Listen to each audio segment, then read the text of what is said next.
siya nakahanay para malaman namin. Pag hindi ako umaasa sa hustisya sa ilalim ng gobyernong ito.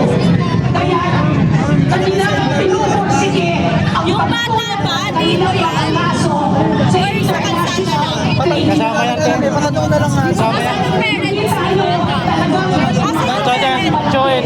ito ay nasisisi. Karapatan. Karapatan mo yan. Karapatan sa daan sa pagkamit ng hustisya.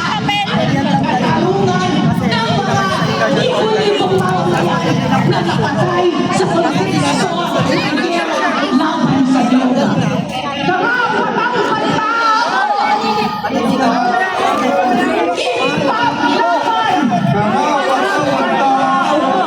ICC! Rejoin now! ICC! Rejoin now! Maraming pong salamat. Mga kasama, mga kababayan, okay pa ba tayo dyan? Parang hindi na okay pa ba tayo dyan?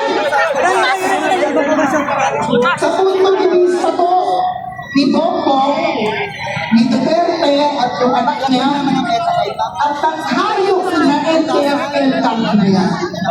Hayop talaga yung mga yan. Tek ang kahayupan. Sorry sa mga hayop.